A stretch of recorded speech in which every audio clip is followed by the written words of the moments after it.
les talents latents, booster la confiance en soi, améliorer la prise de parole en public, ce sont là quelques objectifs visés par les nouvelles stars. Depuis plusieurs années déjà, celles-ci ont le vent en poupe. Les coachs en développement personnel naissent chaque jour dans notre société, suivis par de milliers et même de millions de personnes, tant sur les réseaux sociaux que dans la vie réelle. Ils se recrutent pratiquement dans tous les domaines de la vie, l'entrepreneuriat, la vie de couple et même chez les enfants. Nouvelle religion, de toutes les façons, il ne serait pas exagéré de les considérer comme les pasteurs d'un autre genre au regard des foules qu'ils drainent. Maîtres dans l'art oratoire, séances de coaching en ligne ou en présentiel ont un coût qui peut varier de 5 à 25 000 et même plus par place. Tout est fonction de la notoriété du coach et de l'objectif visé. Sachant donc qu'ils font le plein des salles de conférences ou de spectacles, un calcul rapide montre que la cagnotte est plutôt belle, de quoi susciter des vocations. Coach de vie, coach en développement personnel, coach en leadership, ont-ils tous entendu la petite voix de l'appel? Suivent-ils des formations ou alors c'est le cumul d'expériences vécues au quotidien qui est présenté aux adeptes avec des solutions miracles? En bref, a-t-on vraiment besoin de quelqu'un pour nous dire ce qu'on connaît déjà? Comment reconnaître le bon grain de l'ivraie? On en parle dans un instant. Notre hôte est entrepreneur, coach en développement personnel. Il est auteur des ouvrages Change to Change, Be a Leader et Coaching, l'art de trouver des solutions. Il cumule 19 années d'expérience, dont 7 en Afrique. Consultant expert senior de l'Union européenne en matière de coaching et de formation des organisations.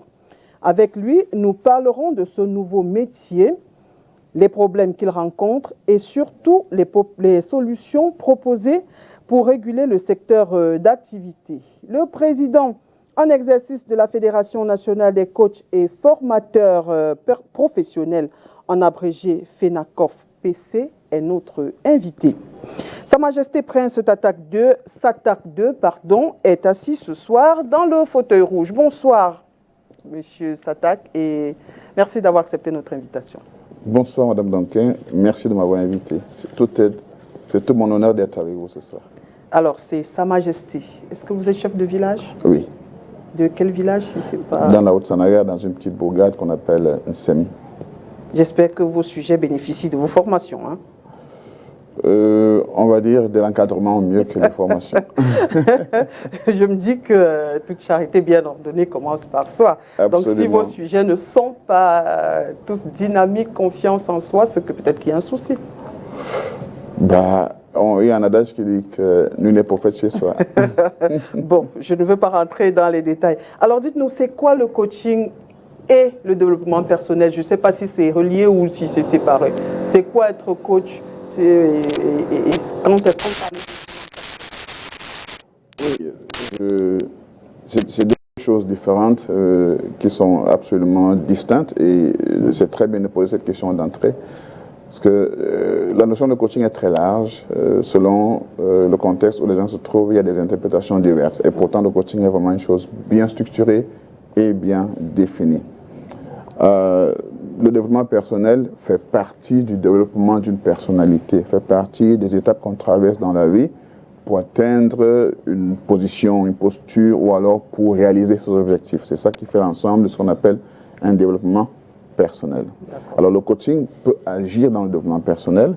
Ça veut dire que le développement personnel fait partie intégrante d'un processus de coaching. Alors le coaching en lui-même n'est rien d'autre que l'accompagnement d'une personne, d'une entité ou bien d'une structure, d'une position à problème ou bien d'une position où on se trouve dépassé par un événement vers une solution souhaitée par la personne qu'on accompagne ou bien par l'entité, par le groupe, par l'entreprise.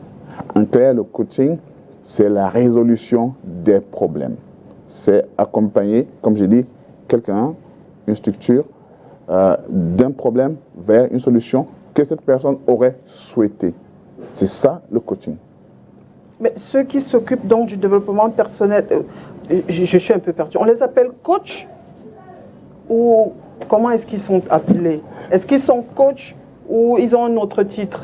Il y a beaucoup de métiers qui tournent autour du coaching, autour du coach. En fait, comme je disais tout à l'heure, le coach, c'est... En fait, si vous voulez, il y a une image du coaching. Le coaching, ce n'est pas un mot qui sort de nulle part. Le coaching sort de ce qu'on appelait au Moyen-Âge coacher. Coacher qui vient de l'espace de l'Europe de l'Est avant d'émigrer vers l'Europe anglicane, et d'aller plutôt aux États-Unis plus tard. En fait, le coach, c'était la charrue. La charrue amène les gens vers une direction. Et celui qui dirige la charrue, c'est celui-là qui était le coach. Et celui qui s'assied dans la charrue pour qu'on l'accompagne, c'est le coaché. Alors, le coaché s'assoit dans la charrue et vous dit, je voudrais partir de Akwa à Ndokoti. D'accord. Alors, vous, le coach, vous l'amenez donc là-bas en choisissant les chemins les plus appropriés afin qu'il atteigne son objectif. Voilà l'image un peu, une façon imagée de montrer ce que c'est que le coaching. Alors, le coaching n'a rien à voir avec le conseil, avec la formation, avec tout ce que les gens essaient de mélanger dans le métier. C'est absolument un métier technique d'accompagnement et de résolution des problèmes. Voilà le coaching puriste. Maintenant, il y a le coaching business qui s'occupe de ce qui concerne l'entreprise, le business à l'intérieur de l'entreprise. Il y a le coaching privé qui s'occupe des problèmes privés.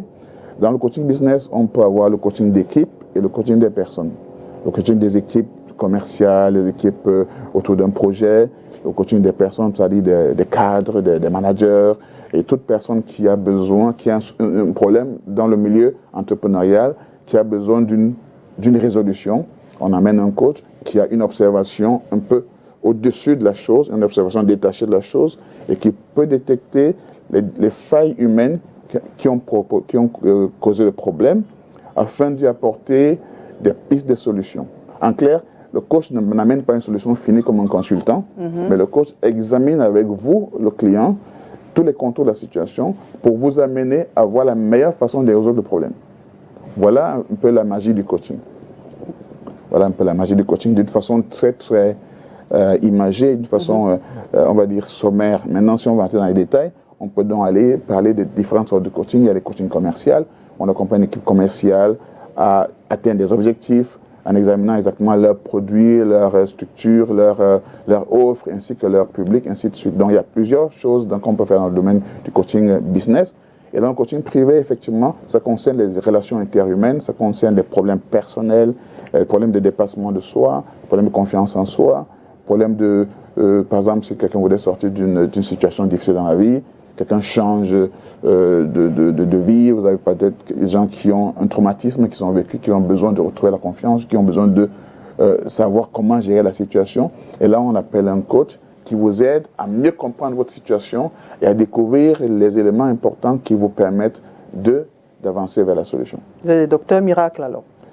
Je ne dirais pas miracle, parce que le coaching s'occupe un peu vous touchez partout, j'ai envie de dire. Oui, le coaching a cette chose de particulier qu'il est applicable à tout métier, à toute société. En fait, c'est le seul métier au monde qui peut s'accrocher à tout métier. Vous avez des hommes politiques qui ont besoin de coach, vous avez des sportifs de haut niveau qui ont besoin de coach personnel, vous avez toute personne qui a besoin même de travailler sur sa personnalité, qui a besoin d'un coach, qui peut l'aider, un coach en image, ainsi que suite. Donc, le coaching s'accroche à tout métier, sans distinction de domaine.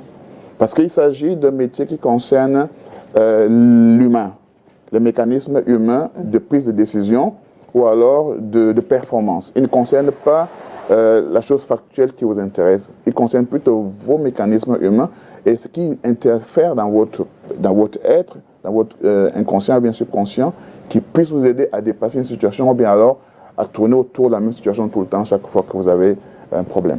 Alors, comment devenir coach? Vous êtes, je suppose, dans le développement personnel et plus business, puisque j'ai vu que Vous travaillez avec l'Union européenne, je suppose que c'est pour organisation, donc un peu entreprise. Oui. Alors, comment devenir coach, disons, en développement personnel? Bon, déjà, je vous dis, il n'y a pas de coach en développement personnel. Ça va vous surprendre. Ah, il n'y a pas de coach. Donc, ceux qui nous disent qu'ils sont coachs en développement personnel, ils nous trompent alors. C'est un abus de langage. D'accord. Il n'y a pas de coach en développement personnel. Mais le développement personnel fait partie intégrante du coaching. Vous allez finir par nous embrouiller complètement. Je vous explique simplement. Oui, expliquez-nous. On peut être formateur en développement personnel, mais pas coach. Parce que coaching en développement personnel, c'est toute une vie accompagner quelqu'un. Parce qu'un développement personnel, c'est un développement perpétuel. Ce sont les étapes que vous traversez dans la vie. Si vous êtes, par exemple, dans l'entreprise, vous pouvez commencer à un niveau où 2-3 ans plus tard, 5 ans plus tard, on vous voit à un autre niveau. Donc, vous avez fait un développement personnel. C'est comme un enfant qui naît. Au départ, il a des problèmes basiques.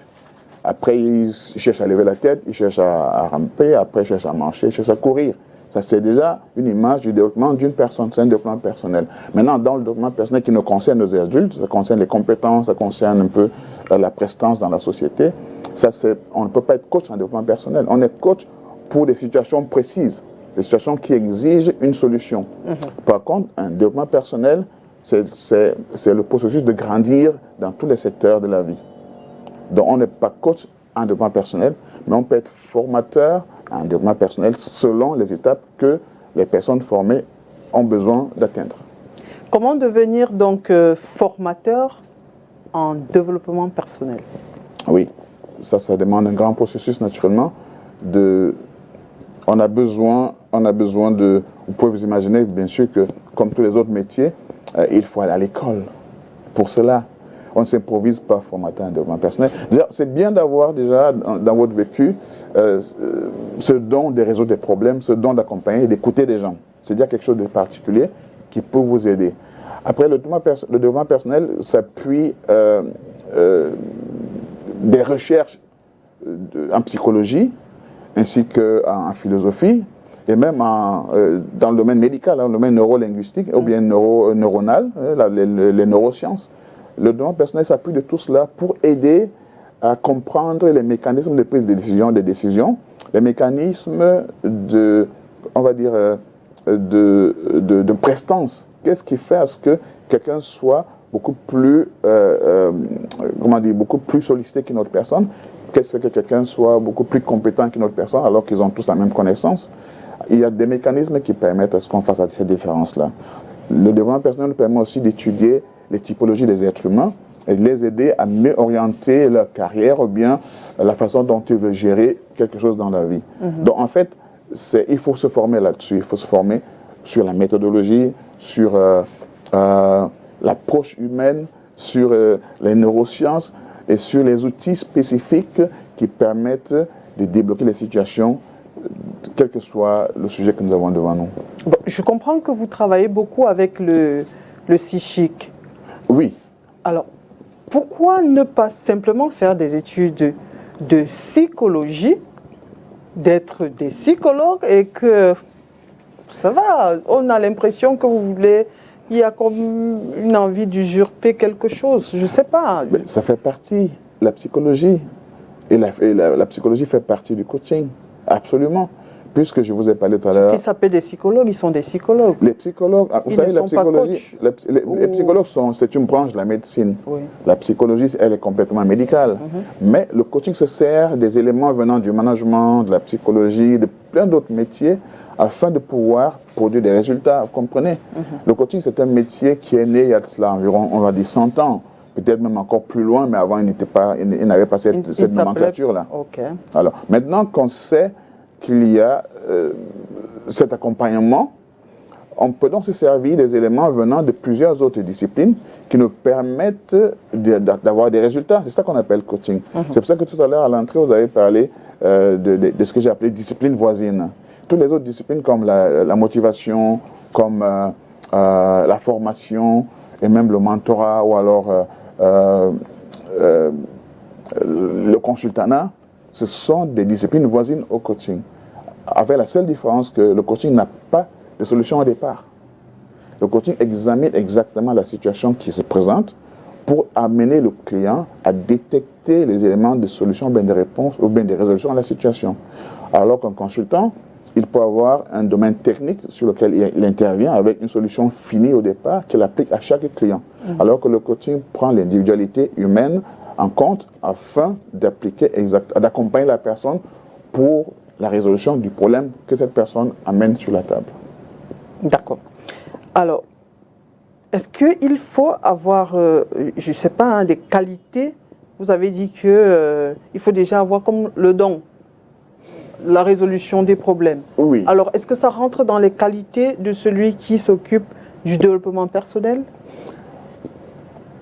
Bon, vous savez, je vais vous dire un truc. Oui. Le leadership naît de ce qu'on appelle, je vais dire, la performance. Naît de ce qu'on appelle fait la différence dans la société. Et les gens qui sont leaders, ils ont souvent une façon naturelle de résoudre des situations, de résoudre des problèmes. Vous comprenez? Et ces personnes vivent un développement personnel inconscient. Maintenant, quand vous êtes dans un domaine classique comme le coaching, déjà, je dois vous dire qu'on ne devient pas coach quand on sort de l'université. Il faut déjà avoir un métier avant afin de pouvoir faire du coaching, simplement parce que le coaching a besoin d'une expérience vécue. Avant qu'on apprenne le coaching tel qu'il est comme le métier, avant qu'on apprenne les outils et les méthodes d'intervention, il faut déjà amener un vécu dans la résolution des problèmes et même dans la vie active. Soit vous êtes entrepreneur, soit vous êtes employé, soit vous êtes dans une profession libérale. Ça vous permet d'avoir une expérience vécue dans la gestion des hommes. Quand vous avez cette expérience vécue, vous pouvez donc apprendre la psychologie, la méthodologie du coaching et la notion de coaching avec tous les outils qui s'appliquent au coaching en formation professionnelle afin de devenir un coach professionnel ou alors de compléter votre métier avec des attitudes de coach. Pour les managers, par exemple, c'est une chose fantastique qui leur permet de mieux résoudre des problèmes, de mieux accroître, par exemple, la productivité de leur entreprise ou bien d'avoir des résultats beaucoup mieux que les gens qui se cramponnent à être simplement manager et même directif. Donc, ça veut dire, quand on a un parcours, on acquiert des choses, on a quand même une compétence quelconque qu'on peut affiner, qu'on peut arranger afin d'acquérir un jour cette qualité, soit de formateur, pour pouvoir former les autres à résoudre des problèmes avec l'expérience qu'on a pu avoir, soit d'apprendre le coaching qui vous permet d'accompagner des gens en les écoutant davantage, en vous appuyant sur les outils que nous avons pour aller au-delà de ce qui se voit, parce qu'il y a les non-dits qu'on peut lire, il y a aussi des choses qui sont enfouies dans le subconscient, qu'en tant que coach, on peut accéder avec juste l'écoute. Quand je vous écoute, si vous avez un problème, je vais au-delà de ce que vous me dites, parce que j'ai cette expertise-là de pouvoir examiner ce que vous ne savez pas. Moi, je continue de me poser la question. S'il s'agit de moi, personnellement, est-ce que ce que vous allez me dire, est-ce que c'est quelque chose que je ne connais pas? Puisque vous boostez juste, vous faites sortir ce qui est latent.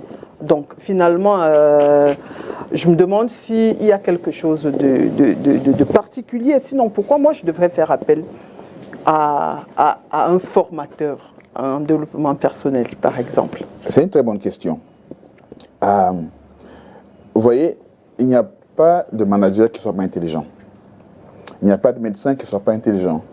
Il n'y a pas d'avocat qui ne soit pas intelligent. Il n'y a pas de président ou bien, je ne sais pas moi, de chef d'entreprise qui n'ait pas la compétence et l'intelligence qu'il faut pour résoudre des problèmes. Il n'y a pas de chef de famille qui ne soit pas intelligent. Le chef de famille, il a quand même l'intelligence de gérer sa famille. De gérer sa famille, alors bien pourquoi est-ce que tous ces gens se retrouvent, vous également, je ne sais pas, devant des situations dans la vie où on n'a pas de réponse, où on n'arrive pas à trouver des solutions? Parce qu'effectivement, notre intelligence ne suffit pas.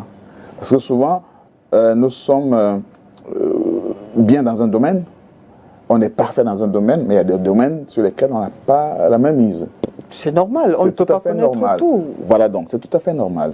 Alors le coach, lui, il a la particularité d'être celui-là qui voit au-delà de ce que vous ne voyez pas. Il ne peut pas connaître tout aussi, le coach. Parce non, que il ne connaît pas tout. Je refuse d'admettre que lui, il ait toutes les solutions. Non, absolument pas. Voilà. Je vous ai très bien dit au départ, le coach n'a pas de solution. Il ne connaît pas tout. Le meilleur coach même, c'est celui qui ne sait absolument rien de ce que vous avez comme situation. Et ça, c'est ça la magie, en fait. D'accord. Parce que je n'ai pas besoin de savoir quel est votre problème avant de venir vous voir.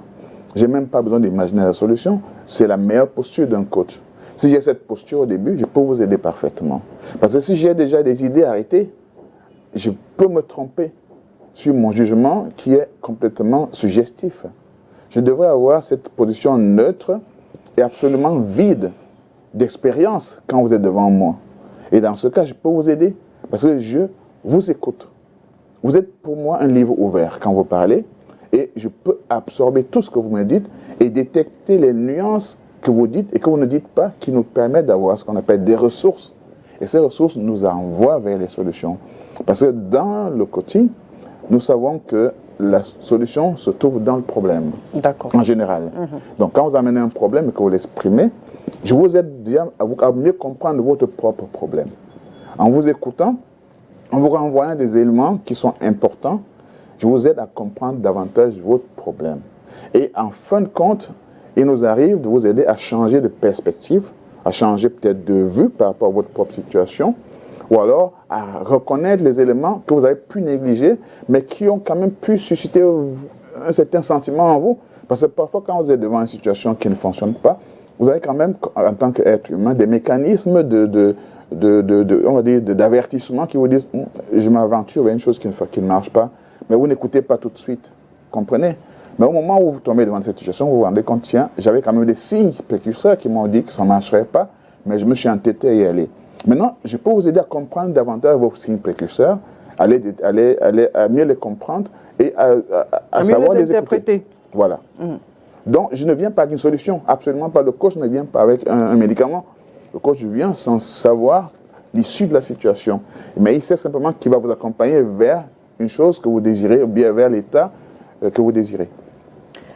Avant que vous ne deveniez des stars aujourd'hui, avant qu'on ne commence à nous parler de coach et de coaching un peu partout, on a toujours eu des situations dans la vie. C'est même ça qui fait le piment de la vie. On ne saurait avoir une vie sans problème. Bien sûr. Alors, mon grand-père qui était là-bas au village, là, à Bamendou, là-bas, il a ses femmes et ses nombreux enfants, il avait des problèmes. Tout à fait. Il arrivait à les résoudre. Est-ce qu'il avait besoin d'un coach ou de quelqu'un de particulier pour lui dire « Écoute, comme la troisième femme t'embête un peu, voici ce qu'il faut faire pour que tout le monde soit calme ». C'est une très bonne question. Vous savez, la société, elle évolue. Ce qui s'est passé il y a 50 ans, ce n'est pas la même chose aujourd'hui. Évidemment. Avant, on n'avait pas de téléphone portable, maintenant on les a. Et donc, l'intelligence aussi évolue. Et nous avons la chance qu'il y a toujours, à chaque époque, il y a eu des gens qui ont observé la société et qui ont calqué les mécanismes des résolutions des problèmes. Et le coaching s'est spécialisé dans ce niveau-là, partant des études des psychologues connus comme Carl Jung, ou alors comme on pourrait parler de Pavlov, qui avait travaillé sur le conditionnement des animaux, qui fait en sorte qu'on peut avoir un stimulus externe qui suscite des réactions physiologiques en un être humain. On peut vous faire avoir faim parce qu'on vous fait sentir une odeur d'un repas que vous aimez. On a découvert que ces mécanismes qui stimulent l'esprit, qui stimulent le système neuronal, peuvent vraiment influencer la vie d'un être humain. Alors, le coaching aussi part des études qui montrent que les êtres humains, bien qu'ils soient issus des sociétés différentes, ont quand même des choses qui sont communes. Et ces choses répondent aux mêmes mécanismes. Par exemple, le sourire. Le sourire est un langage universel. Quand vous souriez, on sait que vous souriez. Absolument. Et il y a le langage corporel qui fait en sorte qu'il est, par exemple, impossible de dire non et oui en même temps. Essayez un peu de le faire. De façon, avec les signes. Essayez de dire non et oui. Essayez avec le doigt. Faites non et faites oui comme ça ne marche pas. Il y aura une corrélation entre le doigt et la tête qui vont aller dans ce sens. Vous ne pouvez pas faire ça et ça ne marche pas. Vous allez être troublé. Donc, on a observé des situations dans la vie qui nous permettent d'étudier les réactions des êtres humains et leurs mécanismes de prise de décision ou bien de prise d'action. C'est ce qui fait donc que nos parents, nos grands-parents et nos ancêtres, ils avaient aussi une intelligence, ils transmettaient des choses, ils observaient, ils donnaient des conseils, ils parlaient en parabole, il y a des conseils des sages qui aident à résoudre des problèmes. Dans notre société actuelle, il y en a aussi. Si vous avez un problème en milieu familial et que vous allez voir la famille, il est difficile de vous ouvrir. Même à l'église, il est difficile de vous ouvrir. Alors le coach qui est obligé de garder le secret professionnel dans sa déontologie, il est obligé de garder, il a la compétence de vous écouter et de vous accompagner sans que vous ne couriez le risque que votre problème soit exposé à la place publique. Donc voilà un peu une différence. Alors que le conseil est issu d'une situation qu'on a déjà vécue. Mais par contre, je vous ai dit tout à l'heure que chaque personne a sa particularité. Si j'ai un problème dans mon foyer ou bien dans mon entreprise, j'ai adopté une attitude quelconque pour résoudre le problème. Il n'est pas donné que cette même attitude ou bien cette même solution soit celle qui vous convient dans votre espace, dans votre problème, dans votre contexte.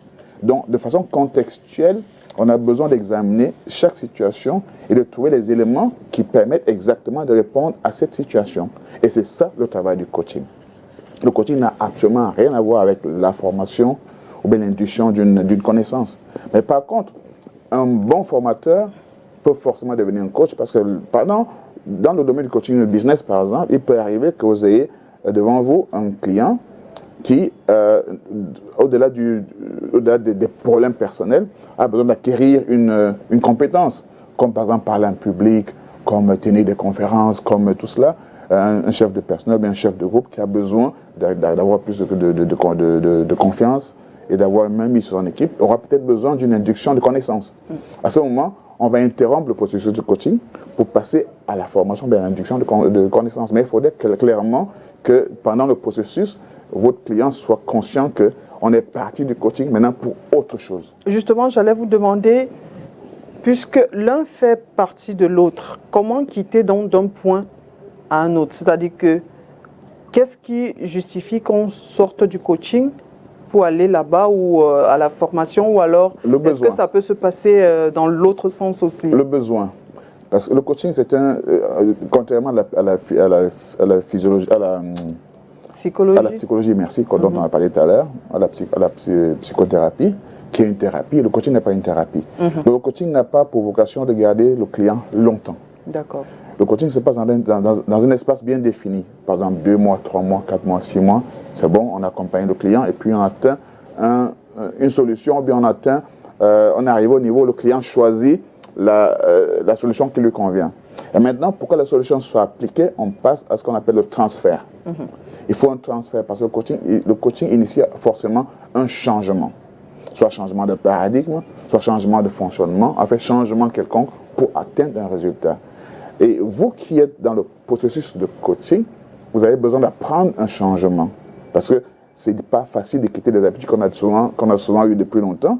On dit souvent que les habitudes ont la peau dure. Non, la peau dure, bien sûr. Alors maintenant, pour changer d'habitude, pour avoir d'autres résultats, il faut apprendre à changer ces habitudes-là. Là, on parle de transfert. Alors s'il faut absolument avoir une aptitude quelconque à ce moment, on peut donc induire cette aptitude-là.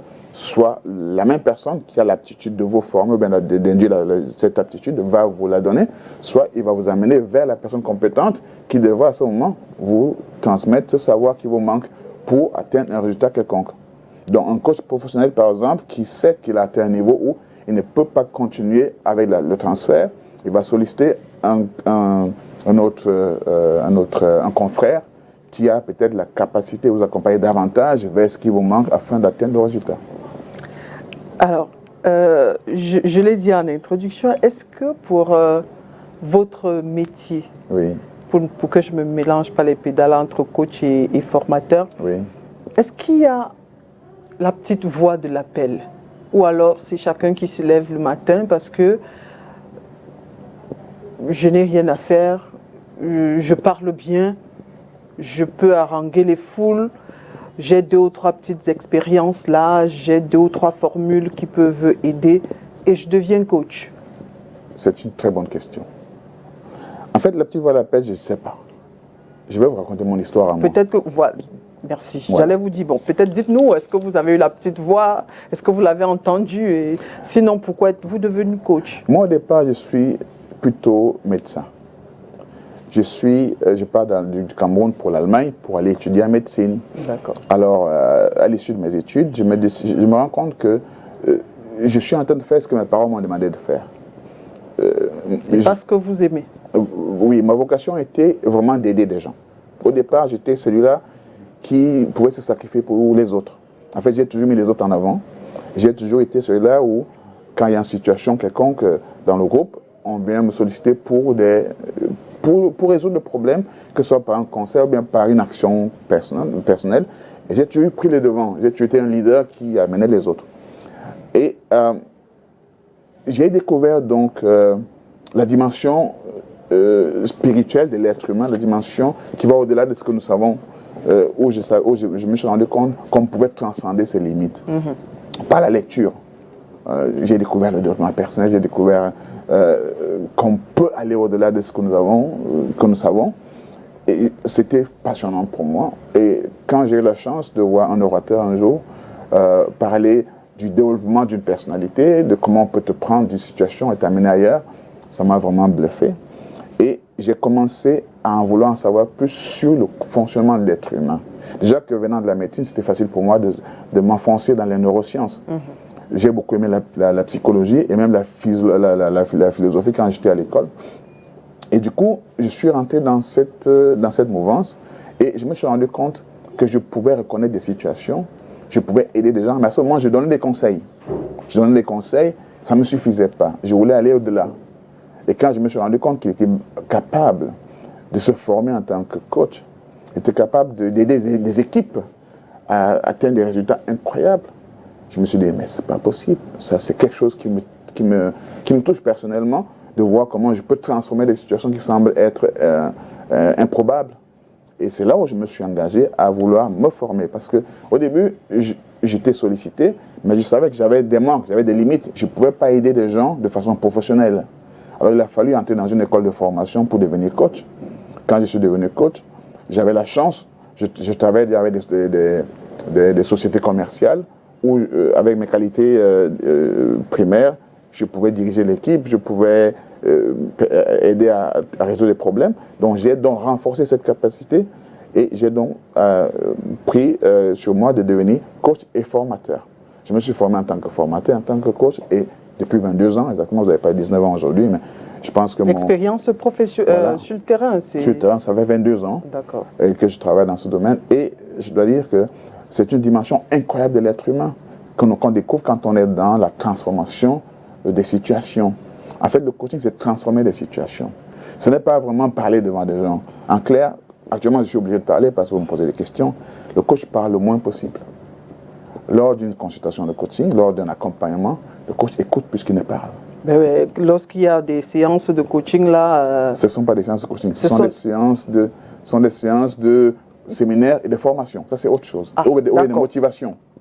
Bon. Le coaching n'est pas dans les groupes. Le coaching ne se passe pas comme cela. Quand nous voyons des affiches avec coach, on sait que vous allez faire du coaching. Ça, c'est l'abus de confiance. Ça, c'est l'abus de... Pas de confiance, l'abus de langage. De langage. Oui, ouais. Peut-être qu'il faudrait refaire donc que vos confrères, même en tenant ces séminaires, qu'ils apprennent aussi aux gens ce qu'il faut dire exactement. Oui, ça fait partie même des problèmes que nous avons dans ce domaine. Parce qu'en général, beaucoup de gens se font appeler coach par abus.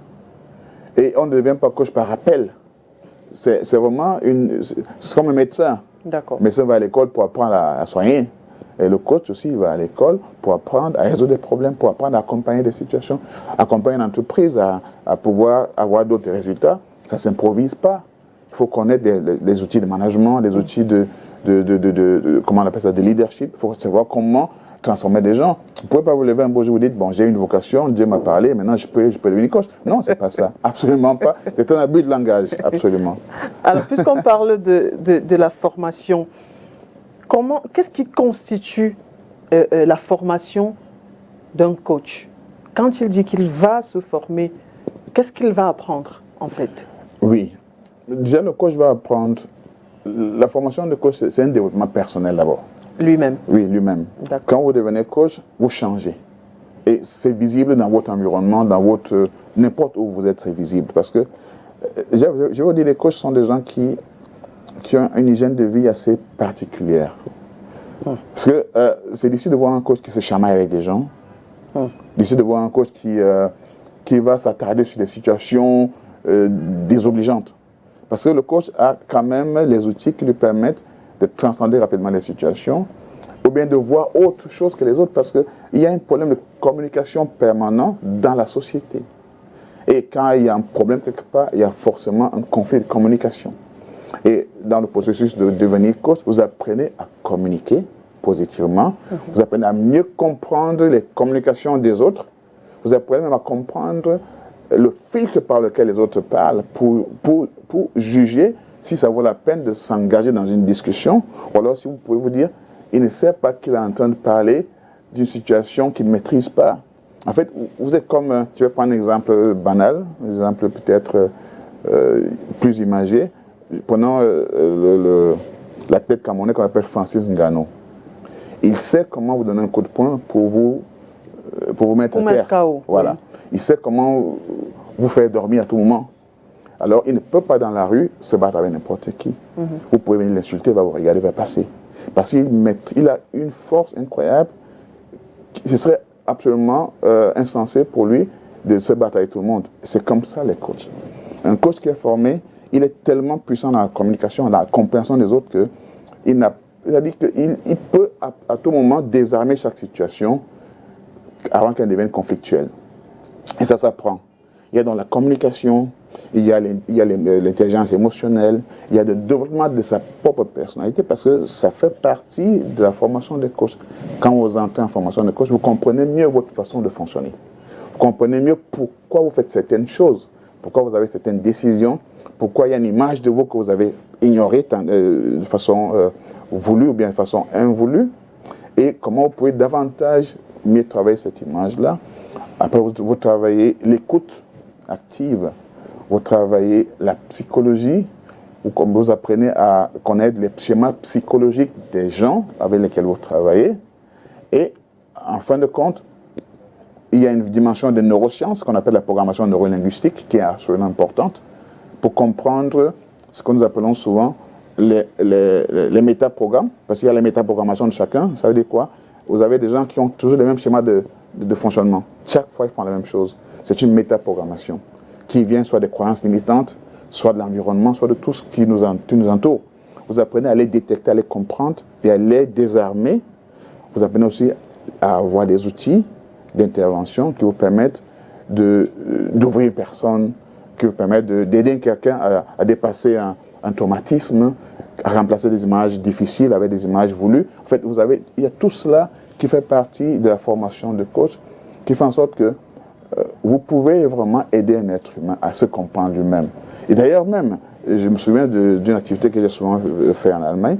J'ai souvent été appelé dans les tribunaux pour regarder, observer les gens qui sont à la barre, afin de pouvoir donner un avis s'ils ont parlé, s'ils ont dit la vérité, ou alors si leur langage corporel disait autre chose.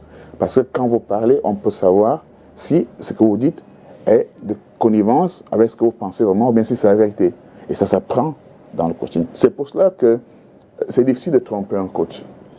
Quand le coach accompagne un client, même si le client au départ ne s'ouvre pas, parce que c'est tout à fait normal, vous n'êtes pas connu, vous êtes parfaitement inconnu du client, le client vous découvre, il ne va pas tout de suite vous verser toute sa vérité, toute son histoire. Ça, on le sait. Alors, il faut que vous ayez la patience et le tact et la compétence personnelle, c'est-à-dire votre personnalité, pour écouter, accompagner ses clients, afin qu'à un moment, il se rende compte qu'il peut tourner autour du pot autant que possible, mais la solution dépendra de lui quand il va décider d'ouvrir la boîte Pandore. La boîte Pandore, parce qu'en fait, la vérité va sortir à un moment, parce que vous avez besoin de résoudre un problème.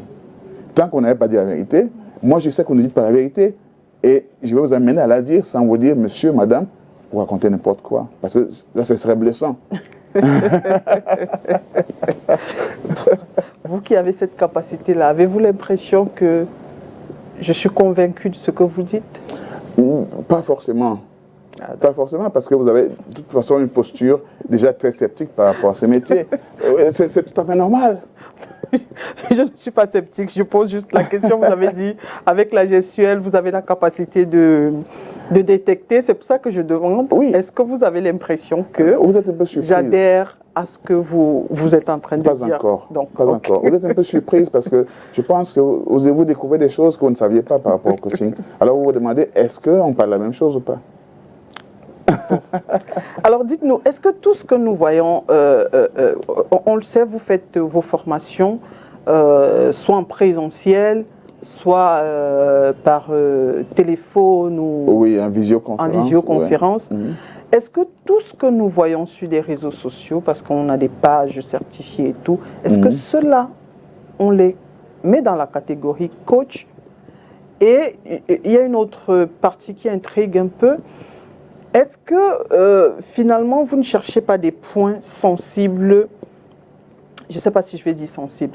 On sait qu'une femme, quand il s'agit de, peut-être dans un couple, si elle n'arrive pas, elle est en train de perdre la main par rapport à son foyer, là c'est un sujet qui va l'accrocher. Chez les hommes, tout de go comme ça, si on parle de sa virilité, peut-être, oui, il va vite. Est-ce que vous ne cherchez pas ces sujets-là pour attirer des foules? Et est-ce qu'il faut croire en tous ceux qui parlent, qui se font appeler coach sur les réseaux sociaux? Bon, là, vous soulevez un pan qui est complètement... qui dérive un peu de ce qu'on appelle le coaching. En réalité, moi, je n'ai pas besoin d'haranguer les foules. Pourquoi est-ce qu'un coach aurait besoin d'haranguer les foules? C'est pas le travail d'un coach. C'est votre terreau. Ce n'est pas le travail du coach, absolument pas, non. En fait, pour que le coach se mette en mouvement, il faut qu'il soit sollicité par un client. D'accord. Donc, c'est le client qui vient vers moi, le coach, qui me dit « Coach, j'ai un problème, je veux un accompagnement. » Mais comment il fait pour savoir qu'il faut venir vers vous? Il faudrait que mon offre soit visible, ça c'est sûr. Mon offre peut être visible sans que je ne sois obligé d'haranguer les foules. D'accord. Oui, comment est-ce qu'un patient trouve un médecin ou bien un psychologue? Alors, disons que la nature fait le tri elle-même, c'est ça? Tout à fait. Okay. En fait, un coach professionnel a les instruments et les moyens de se faire savoir auprès de sa cible, de la clientèle qui aurait besoin de ses services. Okay. Maintenant, vous parlez d'un phénomène qui n'a rien à voir avec le coaching. Ce sont des gens qui, parce qu'aujourd'hui, avec les réseaux sociaux, il y a ce qu'on appelle, il y a les infopreneurs qui connaissent un produit et qui en parlent. Il y a des conseillers pour problèmes, comme vous venez de dire, les femmes ont souvent des problèmes spécifiques. Quand vous arrivez, vous leur dites que voilà ce que vous pouvez faire, les gens les suivent. C'est un peu comme les pasteurs. Okay. Ça n'a absolument rien à voir avec le coaching. Le coaching, comme je vous ai dit, c'est vraiment une demande. Le coaching est à la demande. Il faut qu'un client ou bien une entreprise dise on a un problème avec notre équipe commerciale. Comment est-ce qu'on peut résoudre ce problème? Ça, c'est dans le domaine du business coaching. Il faut qu'une dame se dise, par exemple, un exemple d'une dame que j'ai accompagnée de la Belgique. Elle m'a découvert en ligne, puisque je suis aussi quand même sur les réseaux sociaux. Elle m'a contacté, elle m'a dit, coach, j'ai un problème incroyable. J'ai contacté un coach local, il n'a pas pu m'aider. Est-ce que vous pouvez m'aider? Parce que quand je lis vos contenus, j'ai l'impression que vous pouvez m'aider. Alors, c'est une dame que j'ai accompagnée et qui a réussi à résoudre son problème et qui a réussi à ramener son homme à une vie beaucoup plus harmonieuse avec elle. Parce que, en fait, le coaching, comme je vous ai dit, c'est un développement de votre personnalité. Vous devez d'abord connaître votre responsabilité dans un problème. Souvent, quand il y a problème entre deux personnes, chacun a raison. Chacun a raison. Vous êtes convaincu de la raison que vous avez. Et quand vous expliquez votre problème à la même personne, chacun sort de là avec la certitude qu'il a raison. C'est son point de vue qui compte. Mais il faut connaître aussi sa responsabilité dans un problème. Quand il y a un problème entre deux personnes, il y a ce qu'on appelle la boucle interrationnelle. Vous dites A, l'autre dit B. B renvoie et ça va dans tous les sens. On ne sait même plus à un moment qui a commencé et qui n'a pas commencé. Et les gens sont énervés, chacun a raison. Maintenant, le coach, il peut décomposer tout cela. Il peut décomplexer tout ce complexe et dire, tiens, qu'est-ce que vous voulez exactement? Où est votre part de responsabilité? Qu'est-ce qui aurait dû se passer pour que vous réagissiez autrement? Parce que nous avons une vue externe. Et là, on réussit à déconstruire une chose qui a été complètement construite et on vous aide à retrouver une sérénité. Là, il faut une demande. Je ne peux pas me lever et je dis, bon, les femmes qui ont des problèmes avec les hommes, venez, je vous donne des conseils. Ça ne relève pas du domaine du coach parce que le coach ne donne pas les conseils. Le coach accompagne. Donc, pour terminer avec cette question, ce phénomène dans les réseaux sociaux est un phénomène vraiment qui est dérangeant parce que c'est une image absolument fausse du métier de coach que les gens renvoient. Il suffit que vous ayez un peu le talent de parler ou bien de donner des conseils, que vous appelez du jour au lendemain coach X ou bien coach Y.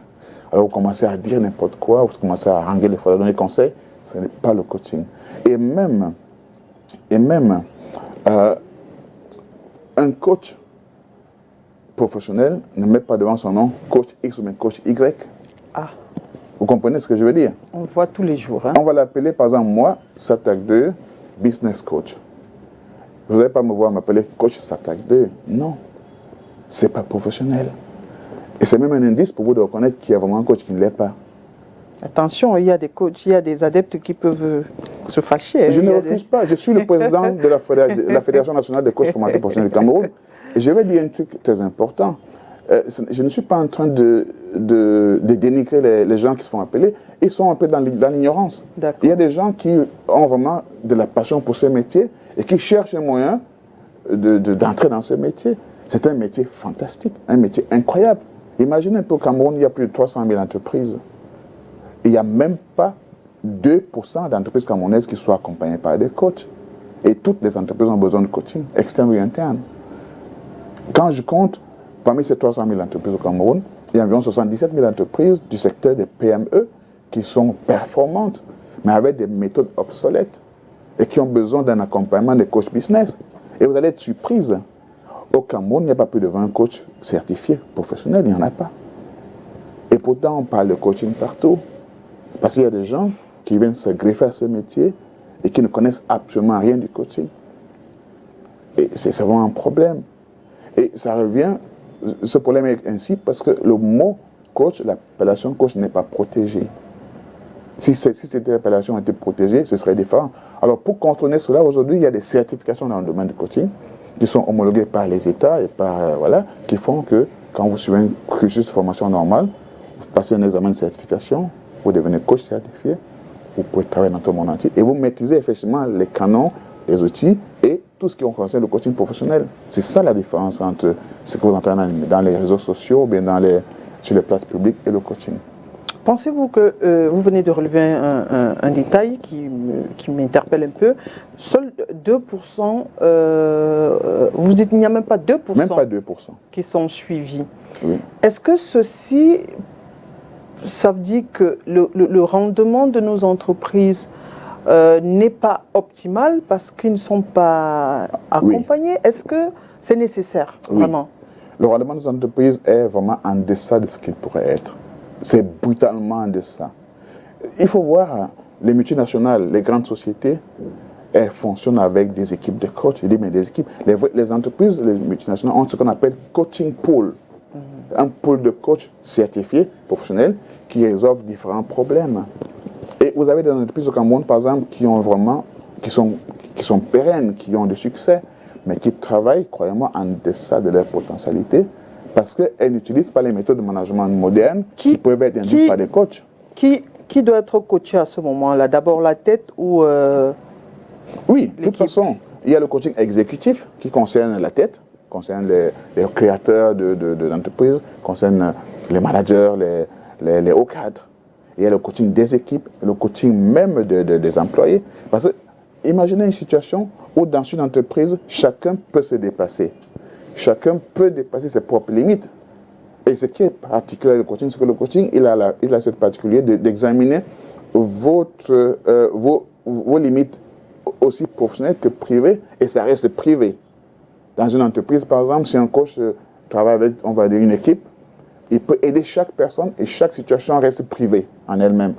Même si on parle de coaching d'équipe, on sait comment amener une équipe à accroître sa productivité ou bien avoir une meilleure cohésion sans que les différents problèmes de chaque personne soient mis en exergue. Vous comprenez un peu? Donc, en fait, dans une entreprise où on utilise le coaching, les résultats sont souvent 2-3 fois mieux que les entreprises qui n'utilisent pas le coaching. Et en Afrique, il y a ce vaste marché qui est incroyable. C'est une mine d'or. Mais c'est une mine d'or que ces coachs Facebook ne peuvent pas toucher parce qu'ils ne peuvent pas être en entreprise. Ils n'ont pas la capacité, ils n'ont pas la qualité ni la certification de travailler en entreprise. Ils se font donc passer pour des conseillers qui haranguent des foules, qui peuvent vendre des produits accessoriels derrière. Vous allez voir qu'ils vont vous vendre autre chose qui n'ont rien à faire avec le coaching. Et pourtant, le coaching, c'est une expertise en soi qui n'a pas besoin de se greffer, qui n'a pas besoin de vendre autre chose derrière. Alors, vous, en tant que coach, c'est le client qui vient vers vous. Absolument, oui. Alors, une entreprise qui est, j'ai envie de dire, debout depuis 10 ans et qui ne sent pas des signes de faiblesse. Comment elle fait pour savoir qu'elle a besoin d'un coach? Puisque l'objectif est de tenir, de pouvoir et subvenir aux charges fixes et avoir des bénéfices. Si elle a tout cela, pourquoi est-ce qu'elle devrait penser à venir vers un coach? Je vais vous dire, quel que soit le caractère de l'entreprise, que ce soit une quincaillerie, que ce soit un hôpital, une clinique privée, que ce soit une banque, une société commerciale, n'importe laquelle, chaque entreprise a des objectifs à atteindre. D'accord. Et les entreprises ont chaque année des consultants externes qui viennent résoudre différents problèmes. Parce qu'aucune entreprise n'est parfaite. Même si une entreprise fait des gros chiffres en milliards, elle n'est pas parfaite. Il y a toujours des choses à parfaire. Alors, mais jusqu'à aujourd'hui, les entreprises ont pensé qu'il faut toujours amener un expert technique pour résoudre des problèmes. La vraie dimension du développement dans une entreprise, c'est la dimension humaine. Il y a des conflits dans chaque entreprise. Conflits entre différents services, conflits de personnes, conflits de leadership, conflits interpersonnels. Les gens bloquent le travail qui ne fonctionne pas parce que chacun voudrait peut-être être mieux vu que l'autre. Il y a des gens qui bloquent un processus de projet parce qu'effectivement, ils cherchent autre chose. J'ai envie de dire que c'est la vie. Voilà. C'est la vie, bien sûr. De la société. C'est la vie, bien sûr, mais ça retarde beaucoup de choses dans la société. Et même, il y a des grandes sociétés d'État, des sociétés privées bien connues, qui ont des blocages incroyables à des niveaux dérisoires, qui travaillent peut-être avec des systèmes obsolètes. Il faut qu'un coach arrive pour démanteler tout cela et montrer à la société comment... Et même le management. Aujourd'hui, on a encore le management par la force. Au Cameroun, on a le management par la force, où le manager sait très bien qu'il a tort, mais il impose le management. Mais le management inclusif permet à l'entreprise de mieux prospérer, permet à ce qu'on puisse avoir des systèmes de paiement motivants qui permettent aux gens de se transcender, par exemple de voler moins, mais d'être mieux rémunérés. Pourquoi les coachs? C'est vrai que vous attendez les clients, mais lorsque vous êtes dans une société et vous voyez que ça ne va pas, vous voyez qu'il y a des problèmes de management, certains parlent de problèmes de gouvernance. Est-ce que vous ne seriez pas aussi... Vous ne pourriez pas aller coacher ceux qui nous dirigent, par exemple? Bien sûr qu'on le fait. Mais je vais vous dire un truc. Si vous le faites, ça veut dire que vous ne le faites pas bien, parce que oui, je veux venir ça ne va pas très bien. Vous savez, prenons la différence entre la société africaine camerounaise dans laquelle nous sommes et la société européenne. Aujourd'hui encore, il y a des clients en Europe qui me sollicitent parce qu'ils ont un problème. Vous savez, quand vous avez mal au pied, vous allez chez le médecin. Oui, bien sûr. Le médecin ne vient pas chez vous parce que vous avez mal au pied. Alors, ici, en Afrique, on a malheureusement une situation ambiguë. Moi, en tant que coach professionnel, avec une expérience avérée, si je m'en vais à une société quelconque ici, au Cameroun, avec une offre de service, avec tout ce que ça comporte, on va vous recevoir à la guérite, on va vous dire que le manager n'est pas présent, on va vous raconter n'importe quoi, il n'y a même pas moyen de suivre ça par email. Alors vous voyez bien que celui-là qui a besoin d'aller chez le médecin, il attend que le médecin vienne s'aligner, qu'il s'assoie chez lui et qu'il ait la chance d'être reçu par le manager ou bien par le boss. Un coach ne fait pas cela. Non, absolument pas. Parce que c'est moi le docteur de l'entreprise, donc l'entreprise doit venir vers moi. Même si l'entreprise est une entreprise de milliards, elle doit venir vers moi. Alors il faut que moi j'ai des systèmes performants, professionnels, qui font ce que les entreprises me voient, qu'elles me perçoivent. Alors la différence que nous avons avec l'Europe, c'est qu'ici, même si les entreprises ont des problèmes, elles ne pensent pas forcément à un coach tout de suite pour arranger les problèmes de leurs équipes ou bien pour aider leurs managers ou bien leurs cadres à augmenter en performance. Il faut peut-être que le besoin soit suscité.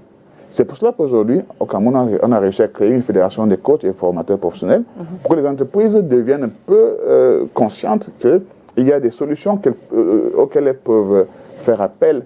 Parce que, naturellement, si on parle des coachs Facebook, une entreprise ne peut pas venir les chercher. Mais il faut que les sociétés sachent qu'il y a déjà des structures professionnelles qui sont en place où on peut vraiment se rapprocher et aller voir est-ce qu'on peut avoir une solution à notre problème. Et là, c'est tout un marché au Cameroun qui est ouvert avec ce rapprochement, avec cette professionnalisation du métier de coach. Donc, en clair, nous sommes dans un processus de développement au Cameroun où, je pense que dans 1 ou 2 ans, les coachs seront absolument hyper recherchés Et ils seront même débordés parce que je vous ai dit tout à l'heure qu'il n'y a même pas 20 coachs certifiés au Cameroun. Croyez-moi, je vous dis la vérité. Et il y a des coachs qui font des formations en ligne avec des petites capsules. Ils ont une petite certification dans une capsule, ils se disent coach certifié, mais un coach complet certifié, il y en a très peu au Cameroun. Absolument. Alors, comment situez-vous l'action du coach en développement personnel? Est-ce que c'est du social? Je ne parle pas du caritatif. Est-ce que c'est social? Sinon, où est-ce qu'on vous situe finalement? C'est du service. Ce sont des, on va appeler ça comment, sont des vous appelez ça comment ici? Comment des compétences à l'homme? Non, c'est pas comme ça qu'on appelle ça. En tout cas, ce n'est pas du caritatif. Ce sont des services intellectuels, peut-être. Vous ne faites pas d'action sociale? Non, ce n'est pas l'action sociale, parce que le coaching, il est payé. Le coaching, ce n'est pas un sacerdoce. Le coaching est payant. Vous ne pouvez pas avoir un coach qui n'est pas payé. Mais qu'est-ce que vous apportez donc à la société si tout doit être payé? Qu'est-ce qu'un avocat apporte à la société? La question, il y a des avocats qui sont commis d'office, il y a ceux qui acceptent de prendre des affaires sans forcément être payés. Oui, pour cela, il faudrait que les sociétés intègrent le coaching et qu'on trouve des consensus aussi. Moi, dans mon cas, je peux vous dire qu'il y a des clients que je prends où je suis très en deçà de ce que je demande normalement à un client comme honoraire, parce que je vois qu'il y a une solution, il y a un problème grave à résoudre et on a besoin d'accompagner le client en question. Mais le coaching n'est pas un sacerdoce. Quand on consulte un coach, on doit payer la note. Et même c'est important. Pourquoi c'est important? Parce que le client fait partie intégrale du processus d'accompagnement. Imaginez que vous ne payez pas et que le coach s'engage à vous accompagner.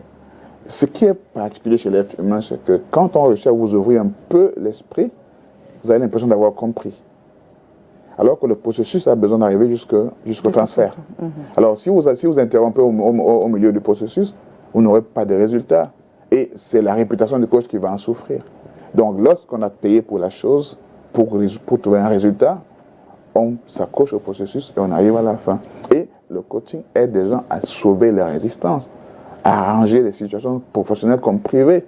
Forcément, quand vous comprenez l'importance de la solution à votre problème, vous mettez main dans la poche pour payer. Et c'est comme ça que ça se passe. En fait, ce sont des prestations intellectuelles à l'homme, prestations à l'homme. Voilà. Alors, puisque vous aidez des personnes, même si c'est rémunéré, oui. Vous venez résoudre un problème. Alors, par exemple, la ville de Douala a un problème en ce moment. Oui. On a les microbes qui perturbent un peu la quiétude des populations. Ce qu'on appelle microbes, ce sont des jeunes. Oui, je suis au courant de la situation. L'avenir, c'est les jeunes. Oui, oui. Vous, coach, qu'est-ce que vous pouvez faire ici? Puisque ce n'est pas le sacerdoce, mais il y a un problème qui est là. Et je pense que par moment, on a besoin de l'aide de tous. À votre avis, qu'est-ce que le coach fera à cet endroit? Je ne sais pas. Peut-être que vous, avec votre fédération ou avec vos confrères, vous pouvez faire aussi des séances de coaching à ces jeunes. Oui, mais je vous ai dit tout à l'heure. Et même aux autorités. Je vous ai dit une chose très claire.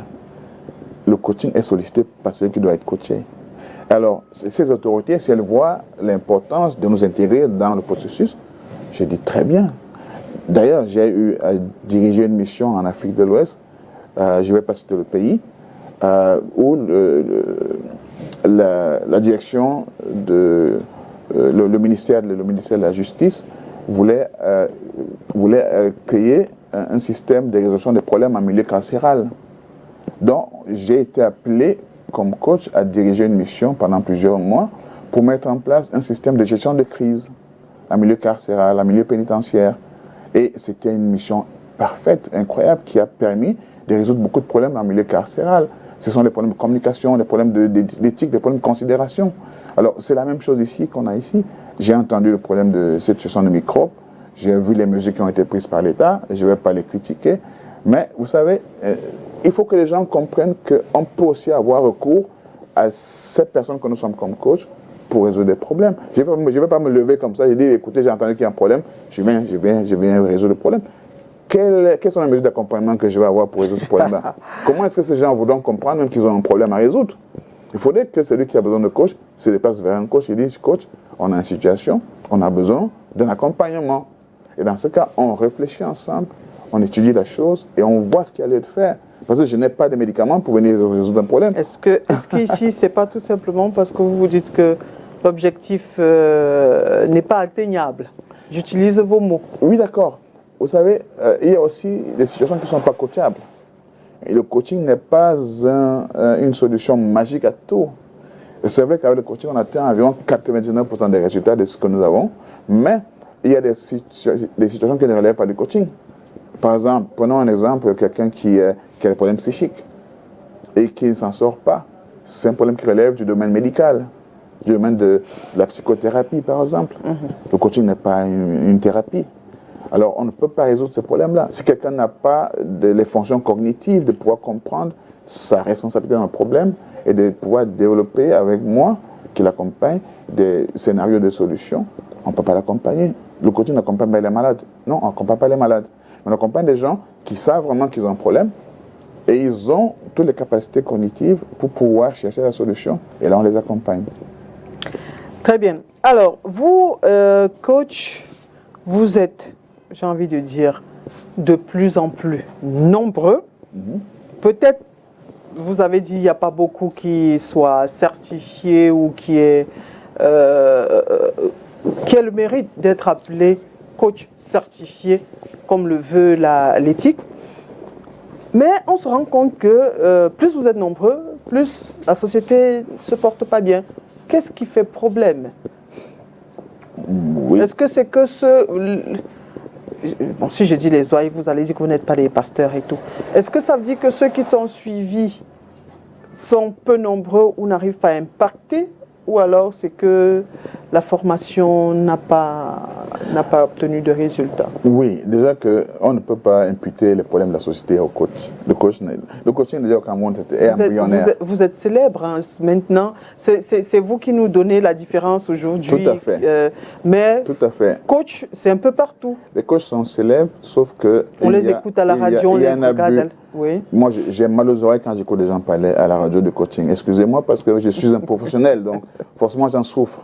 Mais nous avons créé nous avons quand même on amène un peu de solutions à cela parce que pour moi c'est un challenge au Cameroun d'aider ces personnes qui sont dans le domaine du coaching, qui sont dans les starting box, de pouvoir vraiment se former et de pouvoir exercer ce métier fantastique. Parce que imaginez dans le monde entier, il y a environ 77 000 coachs. 77 000, croyez-moi. Dans tout le monde entier, coach certifié. Bien, tout le globe. Et de tout ce globe, il y a près de 400 coachs en Afrique certifiés. C'est incroyable. C'est tellement minime ce que nous avons comme coach que c'est même une honte de dire qu'il y a des coachs en Afrique. Il n'y en a pas. Il n'y en a pas. Les coachs qui travaillent avec les sociétés au Cameroun sont des cabinets qui viennent d'étrangers. Cabinets anglais, français, allemands, américains, qui viennent rafler la mise aux Camerounais ici parce qu'il n'y a pas de coach compétent qui soit en mesure de faire ce travail. Peut-être parce que... Où est-ce que vous vous formez? Est-ce que c'est au Cameroun? Est-ce que c'est à l'étranger? Actuellement, nous avons Peut-être que vous n'avez pas de centre de formation ici. Oui, c'est vrai, c'était vrai avant. Maintenant, nous avons quand même initié des formations au Cameroun. Ça fait 2 ans, 3 ans maintenant que je forme des coachs au Cameroun. Et nous sommes avec la Change Academy, dont je suis le fondateur. Chaque année, nous avons des formations de coach. Cette année, on commence en janvier avec la prochaine session de formation de coach. Et nous avons déjà initié cela au Cameroun et nos coachs sont déjà certifiés par le ministère de la formation professionnelle et de l'emploi. On a réussi à avoir le ministère qui vient de mettre son sceau sur la certification de coach au Cameroun, donc c'est devenu un métier qui est reconnu. Les gens pourront maintenant, en tant que coach, travailler pour les sociétés et même travailler à leur propre compte. Il fallait que ça arrive au Cameroun. Aujourd'hui, c'est un domaine qui va prendre son ampleur avec la certification, où les gens pourront, dorénavant, exercer ce métier avec la qualité. Mais avant, la plupart des coachs que vous connaissez ont été formés à l'étranger, ou alors en ligne par des écoles de formation qui sont réputées. Sauf qu'une formation en ligne, uniquement en ligne, ne peut pas avoir le même impact qu'une formation qui est peut-être combinée entre la ligne et le présentiel. Parce qu'en présentiel, on a la chance d'avoir des étudiants avec nous qui peuvent apprendre à appliquer les outils d'intervention du coaching. Vous pouvez appliquer ou tester des choses sur place, vous voyez des résultats et ça change votre monde. Parce que quand vous réussissez à changer une personne, croyez-moi, c'est incroyable, c'est époustouflant.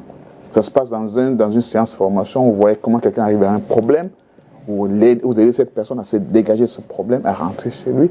Vous comprenez que vous avez vraiment quelque chose que vous avez pu toucher du doigt, mais vous devenez quelqu'un d'autre. Et ça, c'est un métier qui s'apprend.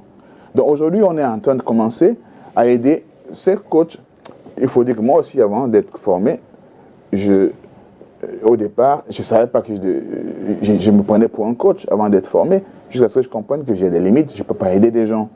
Donc, je ne peux pas les condamner, ceux qui aujourd'hui se font appeler coachs, qui ne sont pas formés, mais il faut qu'ils soient dans le bon canal, qu'ils ne soient pas des présenteurs de produits et qui se font appeler coachs, mais il faut quand même qu'ils soient dans le domaine de la transformation des situations. Dans ce cas, nous avons créé nous avons créé quand même un cadre dans la Fédération nationale des coachs et formateurs professionnels pour aider ces gens soit à avoir une formation complète, soit alors à avoir une formation rapide pour ceux qui sont au moins dans le métier, mais qui manquent d'outillage. Et ça, c'est une situation absolument qui est nécessaire au Cameroun, parce que je viens de parler des sociétés qui sont au Cameroun. Et il faut quand même des coachs pour travailler dans les sociétés, pour les sociétés. Ce n'est pas seulement une vingtaine de coachs qui vont réussir à résoudre des problèmes dans la société civile, comme dans les entreprises camerounaises. Surtout que vous préférez aller ailleurs, là où on vous appelle. Non, c'est ça le processus. Parce que le nombre d'années d'expérience au Cameroun, en Afrique, c'est moindre que ce que vous avez à l'extérieur. Oui, ça c'est sûr. Voilà. C'est sûr parce que le métier est encore embryonnaire ici. Oui. Alors, donc, désormais, ils peuvent se former au Cameroun. Tout à fait. Et s'ils veulent à l'extérieur. En attendant, je veux dire, à côté de ce problème de formation, est-ce que de votre fenêtre, est-ce que pour vous, tout va bien dans ce métier? Sinon, qu'est-ce que vous relevez comme dérive? Oui, une très bonne question, merci. Non, tout ne va pas bien naturellement. C'est la raison pour laquelle j'ai dit tout à l'heure que nous avons créé la Fédération nationale des coachs et formateurs professionnels du Cameroun, qui s'appelle FENACOF PC, qui a été créée cette année, qui a été créée cette année à Douala, d'ailleurs ici, en février, le 26 février cette année, dont je suis le premier président national. L'idée au départ de cette fédération était de fédérer toute cette énergie, parce que en fait, ici au Cameroun, les gens sont conscients de leur incompétence. Les gens sont conscients qu'ils ont des lacunes. Et chacun cache ses lacunes dans un domaine quelconque. Il y a des animateurs, il y a des motivateurs qui sont passés pour des coachs. Il y a des gens qui sont absolument éloquents. Il y a des gens qui ont une éloquence incroyable au Cameroun, qui sont vraiment très bons, qui peuvent haranguer les foules, qui peuvent travailler en société, qui peuvent aider les équipes à créer une cohésion, mais qui n'ont pas les instruments pour résoudre des problèmes ou bien pour être efficaces. Alors, chacun se prend donc pour celui-là qui est coach. Et comme il y a quand même la place publique qui accompagne certaines personnes, à un moment, il devient difficile pour ces personnes-là d'être humbles et de se dire, voilà, je voudrais apprendre le métier. Il y en a quand même au Cameroun qui ont cette casquette-là, malheureusement. Il y a d'autres qui sont dans les starting blocks, qui ne savent pas comment s'orienter. Il y a qui sont absolument dans la méconnaissance du métier. Alors, au vu de tout cela, on s'est dit, écoutez, si il y a très peu de coachs au Cameroun et que chacun est dans son domaine, ça ne fonctionne pas. Et jamais on aura cette voie qui pourra impressionner l'industrie, qui pourra amener l'industrie à se dire, tiens, on a des gens ici qui peuvent nous aider, qui peuvent nous accompagner dans ce que nous faisons. Alors du coup, on a créé cette fédération où on a dit, chaque personne dans le domaine de la formation des adultes et dans le domaine du coaching ou bien du développement personnel peut trouver en la fédération un endroit où venir se mettre à niveau, venir acquérir des compétences qu'il faut pour être prêt à être certifié et pour effectivement avoir une carrière dans ce domaine. Parce que ce sont des carrières, la chance avec le coaching, c'est qu'on peut le faire étant vieux. On peut avoir 50, 60, 70 ans, 80 ans, si on a encore les capacités intellectuelles d'accompagner des équipes. Il n'y a pas besoin d'être retraité. Aujourd'hui, on a des retraités qui sont en formation chez moi. Nous avons, cette année, cette session, on a certifié 10 coachs récemment en octobre. Il y avait des avocats, il y avait des médecins, il y avait des fiscalistes, il y avait des responsables RH dedans, il y avait des hauts cadres. Ce sont des métiers où les gens ont besoin des aptitudes de coach. Soit ils peuvent travailler seuls, soit ils peuvent travailler en société. Mais effectivement, on a besoin de cela parce que ce sont des métiers qui ont besoin de personnes avec un vécu, avec une personnalité qui peut être acceptée par le client. Donc, en gros, le véritable problème dans votre corps de métier, c'est la formation. La formation, absolument.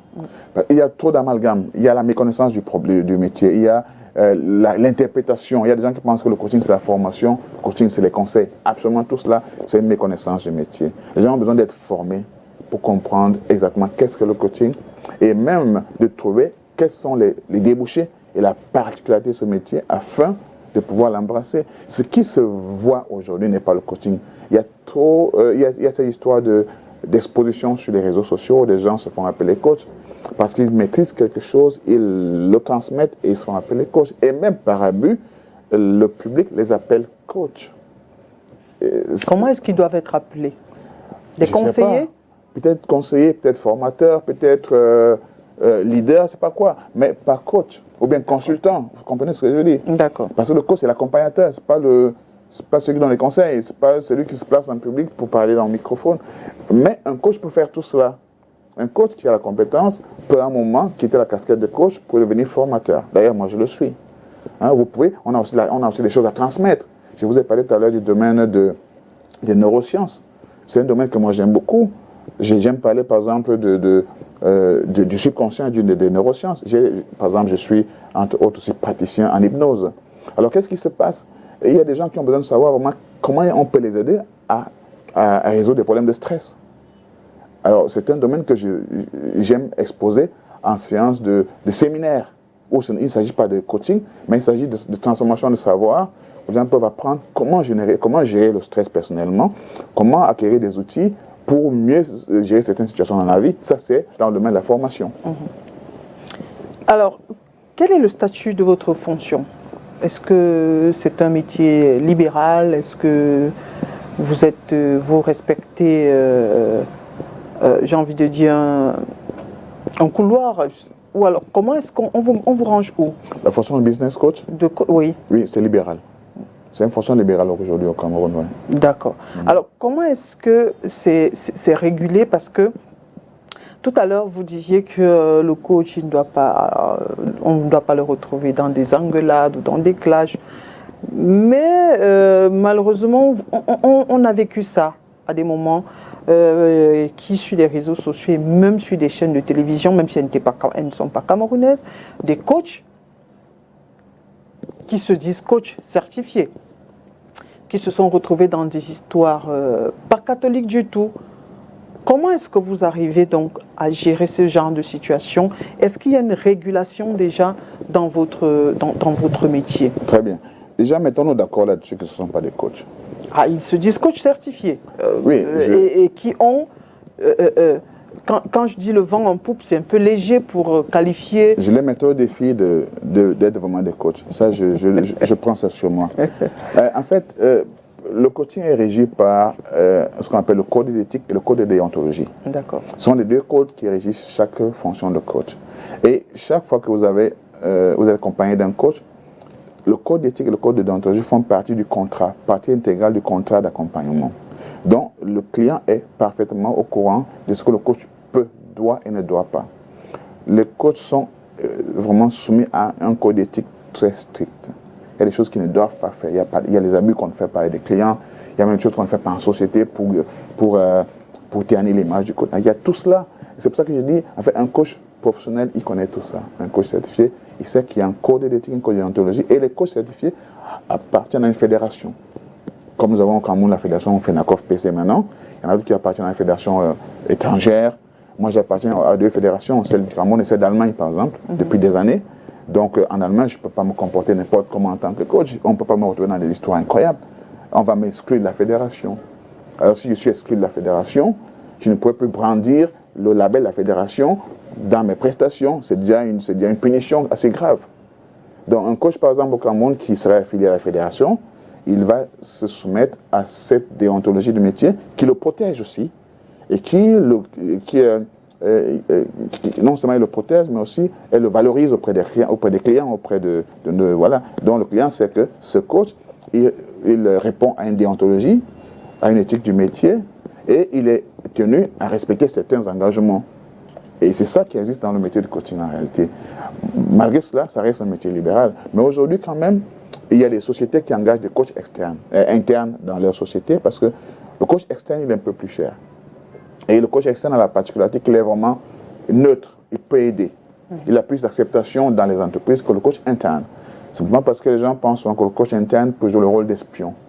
Peut-être que le boss envoie le coach interne pour venir espionner quelque chose, parce que les gens ont peur de s'ouvrir dans le domaine du coaching. On s'ouvre pour avoir la solution.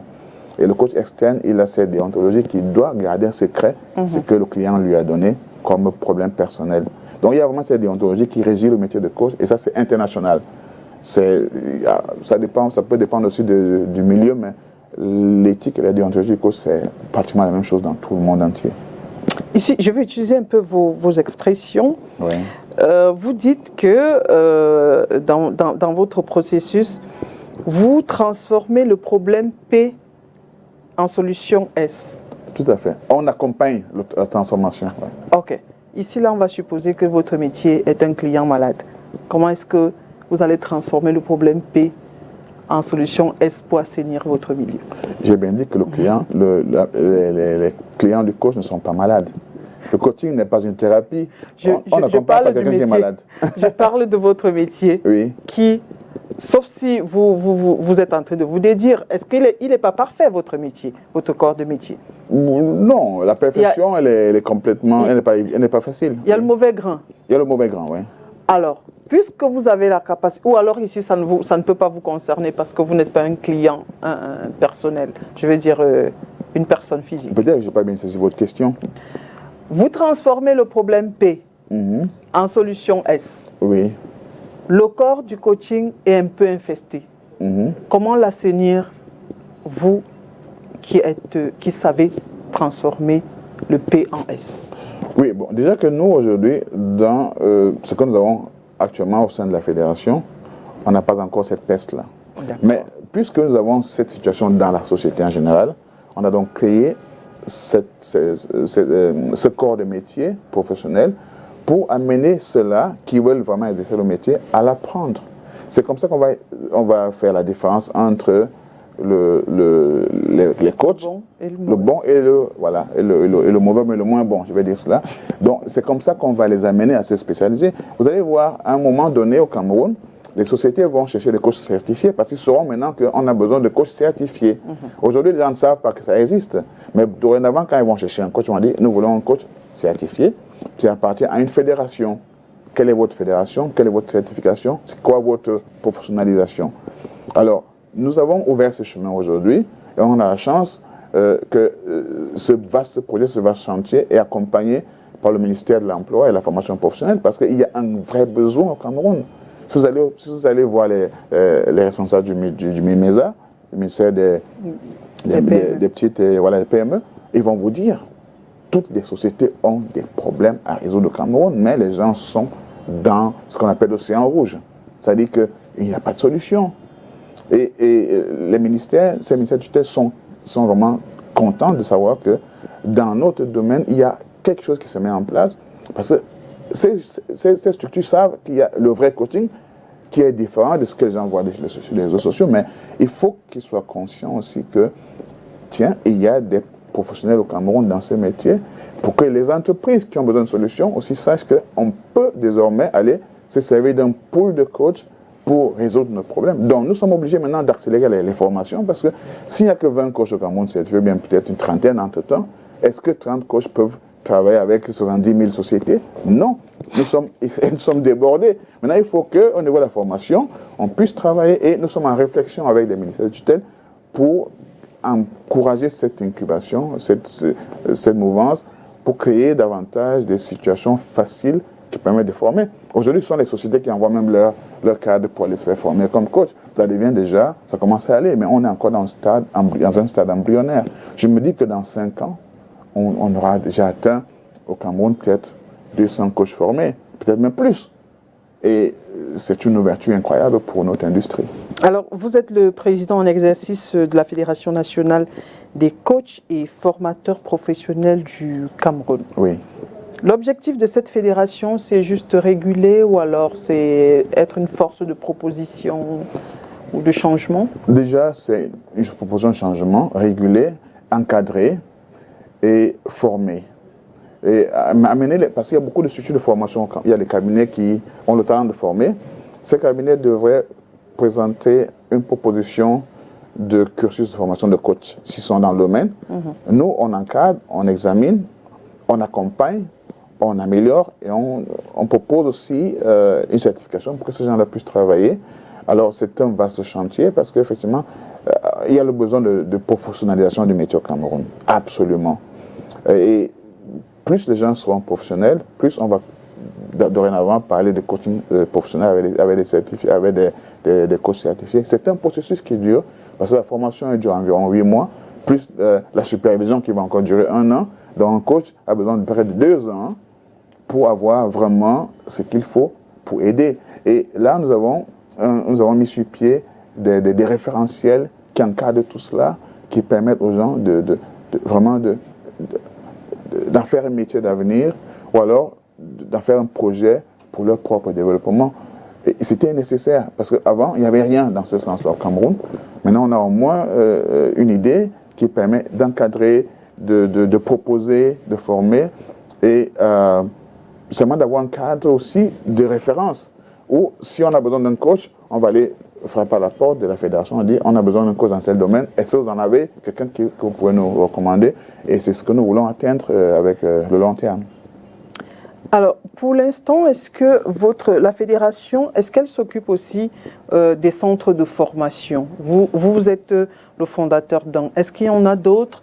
Et est-ce que la fédération va aussi s'occuper de tout cela? La question, je la pose parce que comment allez-vous faire pour réguler également ce secteur? Parce que si tout le monde commence à être formateur, il est clair que ce sera la porte à une autre dérive. Comment est-ce que vous allez gérer cela? Nous avons dit que, j'ai eu des talents, nous avons mis en place des référentiels qui sont en cours d'examen actuellement avec le ministère de tutelle. Et puis, nous avons mis en place au niveau de la fédération un programme d'encadrement des structures, des cabinets désireux de former dans ce métier-là. Déjà que ces cabinets devraient avoir la capacité de former. Pour former les coachs, il faut d'abord être coach soi-même. Alors, si on se rend compte que ces gens ont besoin d'être complétés, d'être mis à niveau, on va leur proposer des schémas pour les mettre à niveau. C'est comme en France, par exemple, et en Allemagne, c'est la même chose. Lorsque vous êtes un cabinet de formation, que vous voulez adhérer à une fédération comme la BZTB dont je suis membre, vous amenez votre offre de formation. On examine si cette offre-là correspond à l'éthique du métier, à tout ce qu'il faut. Alors, si on se rend compte qu'il y a des choses qui ne sont pas, ça ne va pas, on va vous soumettre, par exemple, à une mise à niveau et on va vous aider à le faire. Aujourd'hui, nous avons 2 cabinets au niveau de la fédération qui sont homologués. Il y a la Change Academy dont je suis le fondateur. Il y a aussi une autre fédération, un autre cabinet qu'on appelle ICTAP, qui est dirigé par M. Vincent Fon. Et il est vice-président aussi de la fédération, il est le premier vice-président de la fédération. Alors, on encourage les autres à venir aussi avec leur offre de formation afin qu'on puisse avoir vraiment un vrai pool de formeurs au Cameroun. Mais ça va prendre du temps. Ça va prendre du temps parce qu'actuellement, il y a encore un peu de... Les gens sont un peu sceptiques, ils observent un peu, ils se disent peut-être qu'ils veulent nous exclure, peut-être qu'ils veulent en faire une affaire personnelle. Mais non, on a besoin que ce métier prenne l'ampleur parce que l'ambition est vraiment assez loin. On a besoin que le Cameroun devienne une référence aussi dans ce domaine parce que nous avons la compétence, absolument. On voudrait devenir une référence en Afrique par rapport à la formation des coachs et même par rapport à l'accompagnement des entreprises. On a absolument cette compétence-là. Il y a des gens au Cameroun qui ont vraiment du talent. Ils ont besoin de se faire confiance et d'accepter de se former. On a besoin d'un peu d'humilité pour pouvoir le faire. Et là, nous sommes en train de travailler là-dessus. Donc, il y a un autre problème, c'est l'humilité chez vous. Oui. Parce que vous prenez rapidement la grosse tête. Bon, passons. Pourquoi fédération et pas association, par exemple? Oui, association, c'est banal. Fédération, ça amène tout le monde ensemble. Fédérer, parce que nous avons 2 métiers en même temps, le coaching et la formation des adultes. Ce sont 2 métiers qui s'accompagnent. Il y a beaucoup de formateurs et ça, c'est un domaine incroyable. Et tout le monde peut devenir formateur des adultes. Ça dépend de ce que vous avez comme expertise. Si vous êtes, par exemple, on va prendre des métiers, vous êtes fiscaliste ou bien contrôleur de gestion, vous pouvez transmettre cela. Vous voyez un peu. Alors, vous transmettez cela aux adultes. Et pour pouvoir transmettre, il faut maîtriser le métier de transmetteur, c'est-à-dire de formateur. Il faut maîtriser les canons de la formation. Il il faut maîtriser comment on appelle ça, l'andragogie, la formation des adultes. Il faut avoir une technologie de formation qui soit moderne, qui vous permette de transmettre le message, soit en présentiel, soit aussi en visioconférence. Aujourd'hui, on a encore peur de ces histoires-là. Aujourd'hui, par exemple, quand on fait une formation sur Zoom, il y a des gens qui ont de la peine à se connecter sur Zoom. Ils ne savent pas comment ça se passe. Ils ont peur d'allumer, de se connecter. Pourtant, le téléphone, tout le monde l'a. Alors, il y a tout un travail à faire à ce niveau pour amener les gens à vivre de ces métiers. Vous avez beaucoup de gens qui ont une expertise et qui acceptent d'avoir des salaires pas très... pas de bons salaires par rapport à leur métier. Et pourtant, s'ils se transformaient en formateurs, avec tout ce qu'il faut, ils pourraient en vivre 3-4 fois plus qu'avec le salaire normal. Peut-être que la formation coûte cher ou alors ils ne sont pas au courant. Bien sûr, tout ce qui a de la valeur a quand même son prix. Si vous allez faire une formation dans un institut quelconque, il faut quand même payer le prix de cette formation-là pour pouvoir en vivre. Vous ne pouvez pas avoir cela gratuit, c'est clair. Ce sont des choses qui ont besoin d'être payées. Je ne sais pas si c'est cher ou pas, mais on a besoin de mettre la main dans la poche au moins pour pouvoir se former. J'essaie de les comprendre. Alors, vous êtes également loin du coaching, ou alors je ne sais pas si ça va ensemble, fondateur du programme de formation FAF-CAP. FAF-CAP, oui, Femmes d'Afrique Capables. Femmes Capables. Oui. Alors, est-ce que vous ne créez pas d'autres problèmes dans une société qui a déjà beaucoup de problèmes? Merci. Je m'explique. Aujourd'hui, on se dit la société va un peu dans tous les sens parce que les femmes ne sont plus à leur place. C'est-à-dire le socle de la famille, celle qui encadre les enfants et même l'époux et tout, parce qu'elles sont obligées de sortir aussi. Oui, oui. Est-ce qu'aujourd'hui, quand vous voulez former les femmes capables, c'est pas un couteau à double tranchant? C'est un couteau à double tranchant, vous avez raison. Et on a d'ailleurs fait la remarque. Ouais. Mais c'est quelque chose qui me tient à cœur. Parce que j'ai été élevé par une femme qui est assez forte, ma mère. Ma mère, c'est une femme très forte. Elle est vulnérable, mais en même temps, elle est forte. Parce qu'elle a choisi, à un moment de sa vie, de vivre pour ses enfants et d'être capable. Elle a vécu dans la société où les hommes sont beaucoup plus dominants et tout. Ils le sont toujours. Toujours. Et elle m'a impressionné personnellement parce qu'aujourd'hui, je m'en veux un peu de lui avoir pris sa vie. Parce qu'elle s'est sacrifiée pour nous les enfants. C'est un peu le rôle du parent. Oui, en même temps, je vois en elle quelque chose que je ne vois pas chez beaucoup de femmes. Beaucoup de femmes se mettent souvent en victime. Beaucoup de femmes se plaignent, elles attendent que les choses se fassent d'elles-mêmes ou alors elles acceptent en disant « on va faire comment ?» Ma mère avait un peu la tête dure pour dire « non, j'accepte pas ça.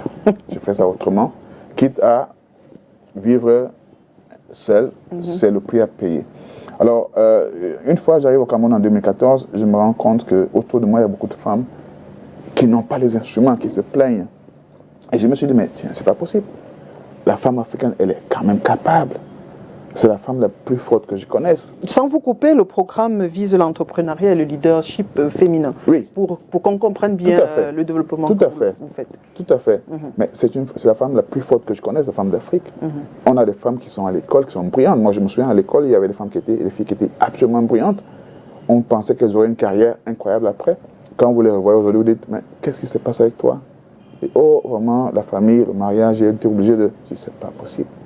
Alors, je me suis dit, il faut redonner confiance aux femmes.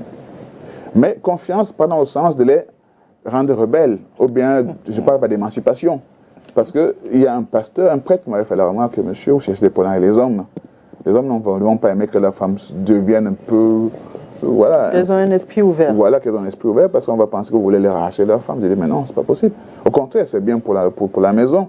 Si votre femme contribue à l'épanouissement de la maison, mais tout le monde en profite. Alors, je me suis dit, il faut quand même donner à la femme cette valeur-là. Je me suis dit, la femme doit être une femme capable. Elle doit savoir comment gérer ses finances à la maison. Elle doit savoir comment se valoriser au niveau du travail, ne plus se laisser abuser. Elle doit savoir comment mettre en exergue ses talents. Elle doit savoir comment concilier l'éducation des enfants et autre chose. Elle doit savoir comment aussi se faire désirer par son homme sans se sentir comme un élément auxiliaire. Ainsi de suite, elle doit savoir comment gérer un business, un marché ou bien une entreprise, parce que les femmes gèrent l'entreprise par l'émotion. Par l'émotion. Quand elle arrive le matin et qu'elle a eu un mauvais soir, elle insulte tout le monde, elle insulte, et le lendemain, elle vous embrasse comme la maman. Alors, il faut que les femmes aient des instruments et des outils qui leur permettent d'avoir plus d'assurance et plus de tenue dans tout ce qu'elles font, sans toutefois laisser le rôle de femme. Parce que moi, j'ai l'exemple de ma mère qui, malheureusement, n'a pas eu la chance en amour, mais qui n'a jamais laissé son rôle de femme. Elle a toujours été une femme qui assume son rôle de femme au métier comme à la maison. Alors, elle m'a vraiment inspiré par rapport à cela, parce que j'étais un peu dépassé de voir des femmes qui sont victimes de la société. J'ai donc créé ce programme d'Afrique Femmes Capables. Ça fait quand même 2-3 ans qu'on n'a pas fait grand-chose là-dessus, mais j'avais fait une proposition au MINFOF, où j'ai accompagné les centres les CPF, centres de promotion de la femme, à Yaoundé. J'ai accompagné en 2017 et 2018 des centres de CPF à Yaoundé. J'ai tenu des séminaires gratuits aux jeunes dames qui cherchent à faire information, les femmes qui, par exemple, qui ont eu à concevoir très tôt, qui ont été peut-être abandonnées par leur famille, ou bien en fait qui étaient à problème. J'ai tenu des séminaires gratuits pour accompagner ces femmes-là. J'ai fait des formations ici à Douala pour aider les femmes à acquérir des outils de management de leur entreprise. Et j'ai eu de très bons retours. Les femmes qui me disent aujourd'hui, coach, par rapport à ce que vous avez fait cette année-là, j'ai créé une entreprise, j'ai aussi aujourd'hui des employés, j'ai des choses qui fonctionnent, j'ai stabilisé ma vie. En fait, ce sont des initiatives qui ont été mises en place, qui ont besoin naturellement de grandir et d'être un peu plus valorisées. Aujourd'hui, j'avoue que ça fait 2 ans que je n'ai pas eu de programme dans ce sens-là, parce qu'il y a beaucoup d'autres choses qui sont venues se mettre en place. Mais l'idée de Femmes d'Afrique, Femmes Capables n'est pas terminée, parce que nous sommes en train de travailler avec la Change Academy actuellement à une formation dédiée à ce sujet, qui pourra même être en ligne, où les femmes pourront être autonomes, parce qu'on a aussi eu ce problème que à ce moment, les formations se passaient en présentiel. On avait souvent parfois un carton plat. Et à un moment, vous avez 30% des gens qui annulent, parce qu'à un moment, on dit, mon mari n'a pas accepté que je vienne, ou alors il y a eu tel problème, je ne peux pas venir. Donc on a décidé de transformer la chose, de la faire plutôt dans l'avenir, un peu en ligne, et d'accompagner des projets ponctuels qui vont se présenter à nous pour encourager ces femmes. Voilà donc le concept de Femmes d'Afrique, Femmes Capables. D'accord, rapidement avant qu'on ne termine, parce qu'on est déjà à la fin de l'émission, est-ce que dans vos formations, puisque les femmes, on est amené à vivre avec des hommes, on doit être complémentaires, est-ce que dans vos formations, vous ne pensez pas aussi les hommes, parce qu'il faut changer complètement la société pour déconstruire la femme qui n'est pas mariée, elle n'a pas de valeur, des femmes obligées de se mettre dans des ménages pour être malheureuses. Tout ça, est-ce que vous ne pensez pas, vous aussi, à former un peu les hommes, comme vous, pour comprendre, pour s'appuyer sur des exemples comme vous avez vécu, comme celui que vous avez vécu, pour changer donc de façon globale et pérenne la société? Moi, j'ai cherché les formations moi-même parce que je me suis rendu compte que j'avais besoin de cela. Les hommes camerounais sont un but d'eux-mêmes. Les Camerounais pensent qu'ils n'ont pas besoin de quelque chose. D'abord, quand je suis arrivé tout à l'heure, vous m'avez dit comment est-ce que moi qui me connais moi-même, j'ai besoin de vous pour savoir ce que je dois faire. En fait, les hommes camerounais sont un peu comme ça, ils se disent les coachs sont des charlatans, ce sont des raconteurs d'histoires, et on n'a pas besoin d'aller en formation. Et on mélange le coach formateur au coach accompagnateur. On se dit, ceux qui parlent beaucoup sont des gens qui trompent des gens. En fait, on a souvent eu des formations, des sujets qui sont absolument ouverts. Vous voyez, il y a peut-être 30 places, vous avez 25 femmes et 5 hommes. Et même dans la formation des coachs, on a plus de femmes qui viennent se faire former que les hommes. Parce que les hommes n'ont pas encore compris qu'ils ont le pouvoir de changer les choses. Mais quand ils vont voir que ce sont des femmes qui sont des coachs professionnels, ils vont suivre à la fin. Et c'est incroyable. Sa Majesté Prince Satak II, merci beaucoup. Nous sommes arrivés au terme de notre émission. Merci encore d'avoir accepté notre invitation et pour toutes ces notions. Je suis heureux d'avoir été votre invité aujourd'hui. Merci de m'avoir invité. C'était un plaisir. Merci, Madame Donking. Peut-être que je vais finalement chercher un coach. Je verrai. Mesdames et messieurs, merci à vous d'avoir été des nôtres et à très bientôt. Ok, merci. Mais 90 minutes sont passées.